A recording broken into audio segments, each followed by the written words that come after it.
Bonjour à tous, j'espère que vous allez excellemment bien. Aujourd'hui, on se retrouve pour le premier épisode de Piste Verte de la saison 2022. On va revenir sur les résultats du côté des sports d'hiver sur ce début de saison. On va parler notamment du ski à Zolden, du patinage artistique. On parlera également du short track, du big air du côté des Chours en début de saison. Alors c'est un début de saison, voilà, c'est déjà des compétitions qui ont eu lieu il y a une quinzaine de jours, notamment pour Zolden, mais j'ai pas fait de vidéo entre temps parce que le problème c'est qu'il n'y avait rien après toutes ces compétitions dans la plupart des catégories. Alors à part là sur le patinage artistique où ça s'enchaîne, mais par exemple le ski, c'est assez calme jusqu'à décembre. Le biathlon ne commence pas avant décembre. Le bobsleigh, c'est début décembre également. La luge, ça va commencer que dans une quinzaine de jours. Donc, j'avais pas grand-chose. Je pouvais pas parler de grand-chose. Donc, c'est pour ça que j'ai décidé de faire la vidéo que maintenant. N'hésitez pas à vous abonner à la chaîne, à réagir dans les commentaires, à mettre un pouce bleu, à partager la vidéo sur les réseaux sociaux, notamment auprès de vos proches si vous pensez que ça peut les intéresser. N'hésitez pas également à vous abonner à la chaîne, à regarder sur TikTok. Il va y avoir peut-être du contenu en rapport à la voile les prochains jours. N'hésitez pas également à aller voir Spotify UPS 2.0. Le prochain épisode va arriver avec un petit peu de retard parce que je ne suis pas chez moi. Mais il arrivera. Voilà, vous allez voir la semaine prochaine, il sera là, cet épisode. Et puis d'ici là, n'hésitez pas à vous abonner à la chaîne, à réagir dans les commentaires et surtout à ajouter la petite cloche. Comme ça, vous êtes au courant des dernières vidéos qui sortent sur la chaîne sur YouTube. N'hésitez pas également à aller voir des anciennes vidéos. N'hésitez pas à aller voir sur la page sur la page de la chaîne, donc l'Amérique Production, parce que parfois YouTube fait des petites feintes, il n'aime pas quand je mets plusieurs vidéos en même temps, donc parfois les notifications n'arrivent pas en temps et en heure, donc n'hésitez pas à faire un petit tour. On commence tout de suite avec ce premier épisode de Piste Verte, saison 2022-2023. On va commencer par le ski alpin du côté de Zolden. La course féminine a été annulée. Il y avait un slalom géant chez les filles et un slalom géant chez les garçons. Chez les filles, il n'a pas pu avoir lieu à cause des conditions climatiques qui n'étaient vraiment pas bonnes. Par contre, chez les garçons, il a eu lieu et ça a été assez intéressant de voir les différents concurrents au départ. Alors, victoire de Marco Odermatt qui a été impressionnant sur la première manche. Vraiment, c'est le seul à passer sous la minute. Et puis en deuxième manche, mais il a plutôt assuré avec une neige qui avait tendance quand même à vieillir très vite parce qu'il faisait quand même assez chaud. Donc une neige qui était assez molle. C'est vrai que les conditions n'étaient pas faciles vraiment pour le slalom géant en deuxième manche où il a pris le 9e temps, mais toujours aussi performant. Le concurrent suisse qui, je rappelle, domine cette catégorie, quand même domine un petit peu le ski quand même, mais le slalom géant, il est assez impressionnant dans cette discipline. Marco Odermatt. Jan Kraniec, lui a fini deuxième, c'est un spécialiste de Zolden, donc il a pris la deuxième place, le Slovène.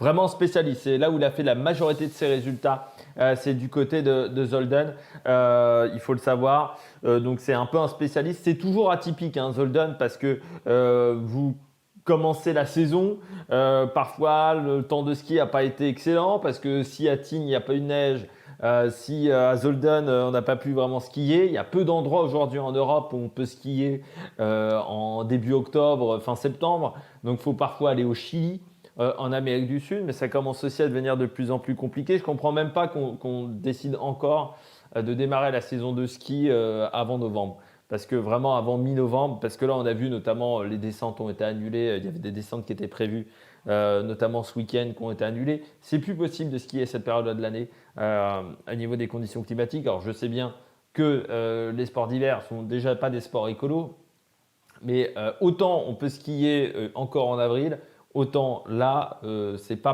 plus possible de pouvoir skier mi-octobre ou début novembre. Ça fait depuis 15 ans que c'est compliqué pour organiser notamment Zolden. Donc Jan Kraniec, il profite du fait qu'il aime bien le début de saison et il aime bien cette piste de Zolden. Troisième, Henrik Kristoffersson, c'est assez intéressant. Il participe avec des nouveaux skis. Alors là, j'ai plus la marque, mais c'est une toute nouvelle marque de ski qu'il a Kristoffersen. Ça a plutôt bien marché parce que c'est lui pas un spécialiste de Zolden. Il a perdu notamment beaucoup de temps dans la dernière portion sur chacune des deux manches, mais sur la deuxième manche, c'était assez criant pour Henrik Kristoffersen. Donc c'est assez intéressant parce que pour un mec qui n'aime pas trop Zolden, notamment le plat de fin, je trouve qu'il s'en est plutôt bien sorti. Ensuite, on retrouve Bratton, Wegenstadt. Le retour de Tommy Ford à la 6e place américain qui avait raté une grande partie de la saison l'année dernière. 7e, Loïc Meillard, le Suisse. Toujours inconstant, je trouve, Loïc Meillard. Ça, il est capable de faire des très bonnes manches et puis d'en faire des moins bonnes. Et là, notamment la deuxième manche, ça a été très difficile, je trouve, pour Loïc Meillard. Mais même entre différentes sections de course, parfois, il a beaucoup de mal à être constant, Loïc Meillard. Adaline 9 et le premier français, c'est Thibaut Favreau qui finit deuxième devant Victor Mufajandé, lui aussi de retour après sa grosse blessure du côté de la Croatie. Une première manche qui n'a pas été facile pour Victor Mufajandé, 24e. Par contre, très grosse deuxième manche avec le 5e temps. Il a profité également de la neige qui était d'un peu meilleure condition. Mais il finit quand même en deuxième manche devant un Marco Odermatt, devant Kraniec. Donc ça, c'est assez intéressant. En sachant que le meilleur temps de la deuxième manche a été réalisé par Tommy Ford qui a fait vraiment un sacré chrono en deuxième manche. Ça a été plus compliqué pour Alexis Pinturo qui finit à la 20e place. Alexis Pinturo, très compliqué en deuxième manche.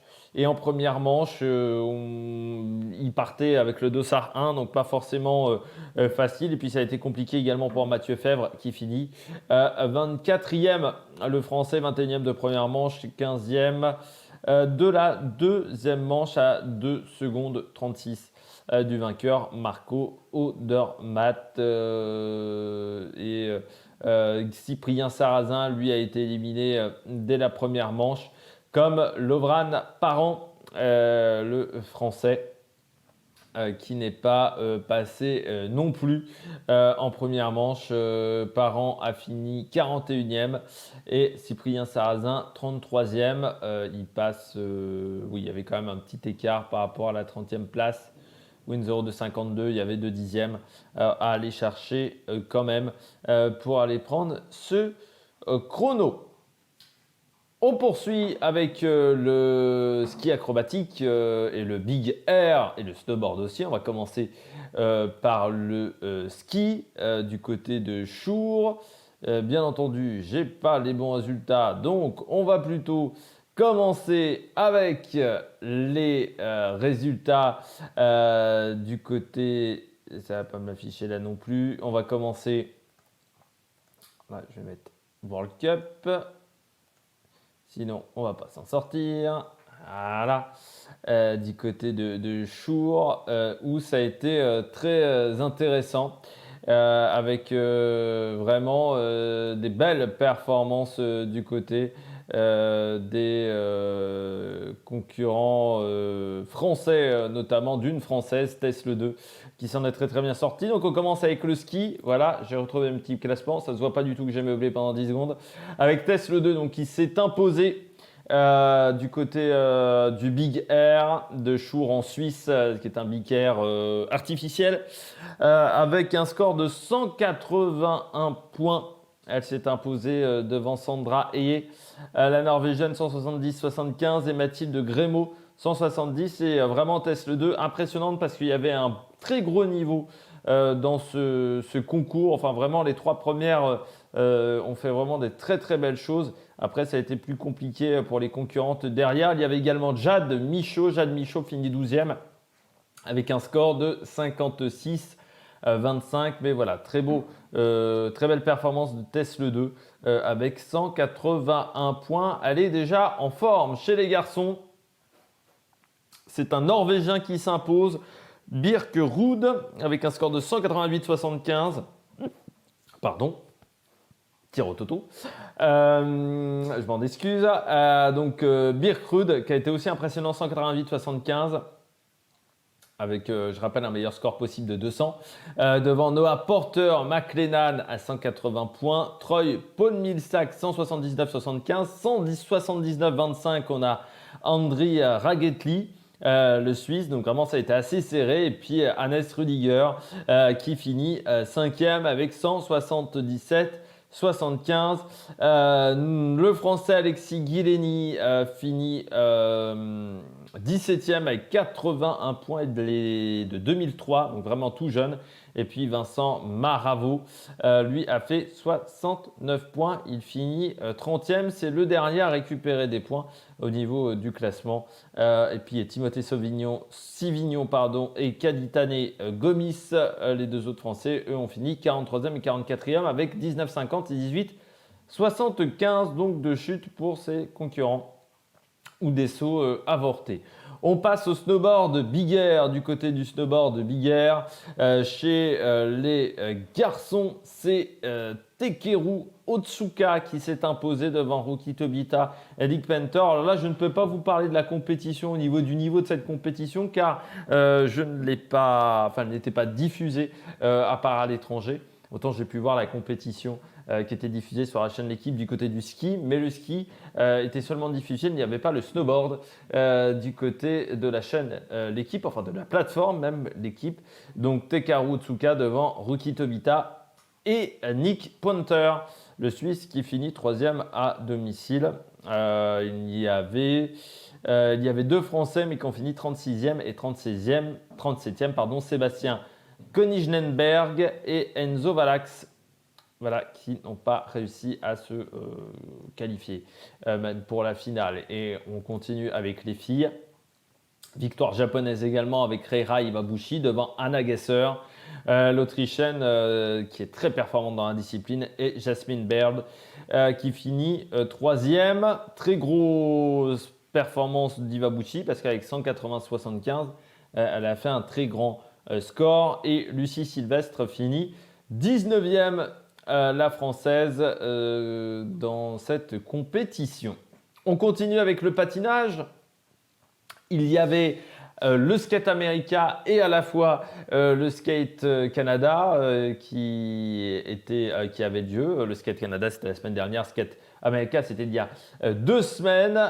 Du côté des performances sur la danse sur glace, toujours un très bon niveau du côté du Skate America avec les couples américains. Performance de Madison Chock et Evan Bates qui se sont imposés avec 202,80 devant les 202,07. Ça a vraiment été assez serré avec Clatine Avayek et Jean-Luc Baker. Et puis, on peut noter la très belle 4e place de Loïssa Demougeot et Théo Lemercier. Surtout un très beau programme libre. Ils ont fini 7e de la danse imposée, mais 4e du programme libre. Donc, très belle performance dans la danse sur glace. Il y avait également du couple. Là, le niveau était moins bon sur l'épreuve de couple du côté du Skate America. Vraiment, le niveau n'était pas terrible. Alors, la victoire pour Brandon Fraser et Alexia Kinyarim, les Américains avec 201,39. Mais j'ai trouvé vraiment qu'il y avait des... Vraiment, c'était compliqué pour certains couples où on enchaînait plutôt les chutes que les belles performances. Et Brandon Fraser, ils ont complètement dominé la compétition. On continue avec les filles. Les Japonaises qui sont en forme avec la victoire sur le Skate America de Sakamoto, 217,61 devant Isabeau Levito, l'américaine, en 206,66. Là aussi, du côté des filles, en dehors des têtes d'affiche, le niveau n'était pas sensationnel, j'ai trouvé. Et puis, du côté des garçons, il y a Malounin qui s'impose 280,37 devant Kaomura et Juwan Cha, le coréen. Des performances assez intéressantes là du côté des garçons. On voit qu'il y a des nouvelles têtes qui arrivent et des concurrents qui commencent à performer au plus haut niveau. On peut noter notamment la 4e place de Daniel Grassel, l'Italien. Du côté du Skate Canada, très grosse performance chez les garçons de Shoma Uno avec un 273,15, vraiment assez impressionnant le japonais devant Kao Miura. Donc vraiment des très belles performances du côté des Japonais en terre canadienne. en général, avec vraiment une équipe du Canada, une équipe du Japon, pardon, qui a toujours été performante sur les épreuves individuelles. Ça se confirme du fait qu'en plus, il n'y ait pas les Russes. Forcément, leur domination est très impressionnante. Et puis, on peut noter la 3e place de Matteo Rizzo, l'Italien, avec 251,03. Mais on sent qu'il y a vraiment une marche encore à franchir pour aller chercher les gros podiums mondiaux. On poursuit avec le Skate Canada, l'épreuve féminine. Watanabe, la japonaise, impressionnante sur le programme libre. Watanabe, elle s'impose avec 197,59. Elle était seulement 6e du programme court et elle finit première. Mais alors, une démonstration sur le programme libre, donc vraiment impressionnante devant Star Andrews et Young Yu. Déception pour les Canadiennes qui étaient très performantes, qui étaient aux 2 premières places après l'épreuve de danse courte, mais qui se sont vraiment ratées sur le libre, notamment Madeleine Chizas ou Gabrielle Dalman. C'était très très compliqué pour ses concurrentes, et je trouve que du côté des Américains, il faudra se méfier également de Star Andrews et de Ava Marie Ziegler. Mais Star Andrews, moi j'ai vraiment apprécié son programme libre que j'ai trouvé très très intéressant. On poursuit avec le couple, du côté du couple, Riku Miura qui s'impose avec Kiara. Les Japonais, c'était là aussi pas d'un très grand niveau, 212,02. Alors c'était quand même mieux que de l'autre côté avec Brandon Frazier. Mais 212,02, c'était pas extrêmement dingue. Et puis derrière, vraiment très faible dans cette catégorie. On retrouve notamment une 3e place à 186,18. C'est pas foufou du côté des couples. Et puis je termine avec la danse sur glace. Et là, on a vu encore une démonstration de Piper Giles et Paul Poirier qui font partie de l'élite un petit peu des meilleurs du monde et qui s'imposent devant Lila Fear, Lewis Gibson et Marjolie Lajoie et Zachary Laga du côté du Canada. Bon, on sait que voilà, le Canada, la danse sur glace, c'est un petit peu le terreau de la danse sur glace, notamment à Montréal, qui est très connu. Toutes les chorégraphies, beaucoup de concurrents passent par le Canada, notamment nos Français, Papadakis et Cizeron, qui s'entraînent également au Canada. On termine avec le short track. Il y avait du short track également, pas mal de compétitions. Je suis obligé de m'approcher parce que c'est écrit tout petit sur l'écran. Je suis un petit peu myope. Du côté du short track, il y avait des Français, mais ça n'a pas vraiment performé du côté également de Montréal. Alors on va noter les performances du côté des Français. On a vu notamment Sébastien Lepape atteindre la finale. Du côté de l'épreuve du relais mixte, on a fini dernier de la finale B, donc c'est quand même pas dingue. Et malgré tout, on a atteint la finale B, c'est-à-dire qu'on a passé les quarts de finale avec un relais constitué de Gwendoline Daudet, Quentin Fercoq, Sébastien Lepape et Chloé Olivier. Chloé Olivier qui a plutôt été intéressante parce que c'est une fille qui est assez nouvelle dans l'équipe de France de short track. Sébastien Lepape qui reste un petit peu le spécialiste des disciplines de short track. Et puis Gwendoline Daudet qui a eu un peu plus de mal sur ces différentes disciplines. On était également présents sur le relais, je crois, 3000 mètres. Non, on n'était pas présents sur les relais. J'ai dit une bêtise. Je croyais qu'on était présent, qu'on était en finale B, mais non, on n'était pas non plus en finale B sur ces épreuves. Il y a encore du boulot, il faut reconstruire cette équipe de short track qui a été vraiment en difficulté lors des derniers championnats, Jeux olympiques où ça avait été très compliqué avec de nombreuses chutes. On va noter les différentes victoires sur les différentes disciplines. Alors sur le 1000 mètres, il y avait 2 courses sur le 1000 mètres. La première a été remportée par Suzanne Schulting, qui est un petit peu la papesse de la discipline aux Pays-Bas. La deuxième a été remportée par Sandra Velzebauer. On avait également du 1500 mètres féminin. Là, ça a été remporté également par Suzanne Schulting devant Kim Gilly, la coréenne. Et puis sur le 500 mètres, la victoire pour Sandra Velzebauer, donc les néerlandaises, qui ont eu une domination sans partage sur différentes disciplines. On peut parler également du 3000 mètres avec le relais néerlandais qui s'est imposé avec les sœurs Velzeboer, Michel et Sandra, Selma Pousma et Suzanne Schulting devant le relais canadien et le relais italien. Du côté des garçons, le premier 1000 mètres a été remporté par Robert Krusberg, le laiton, un petit peu surprenant ce laiton, mais je ne le connaissais pas. Du côté du deuxième 1000 mètres, il a été remporté par Pascal Dion, le Canadien à domicile devant Kyung Wan Kong et Taesung Kim. En sachant que la finale a été assez difficile, on va dire, avec deux pénalités. Les courses ont été assez mouvementées. Sur ce 1000 mètres, il y avait également du 1500 mètres avec le titre pour Ji-Won Park, pardon, le Coréen, qui est un spécialiste de la discipline devant Steven Dubois et Kyu-Wan Hong, pardon, qui a fini troisième. Sur le 500 mètres, Steven Dupois s'impose devant Yoon Seo Lee et Pietro Ziegel. Et puis sur le relais 5000 mètres, le titre pour la Corée devant le Kazakhstan. Là aussi surprenant de voir le Kazakhstan à ce niveau-là. Et le Canada troisième, l'Italie, elle a été pénalisée. Mais bon, les Coréens étaient largement au-dessus lors de cette finale. Et sur le relais du 2000 mètres, eh bien, ce sont les Coréens qui se sont imposés devant la Belgique, représentée notamment par Anne Desmet et Sting Desmet. Et puis il y avait le Canada troisième, notamment avec Mathieu Pelletier, Félix Roussel, Courtney Sarro et Ricky Dock. Eh bien, je crois qu'on a fait le tour de toutes ces disciplines des sports d'hiver. N'hésitez pas à vous abonner à la chaîne, à réagir dans les commentaires, à mettre un pouce bleu. Et puis on se retrouve, je pense encore dans une dizaine de jours pour l'épisode 2 de Piste Verte. Allez, ciao ciao!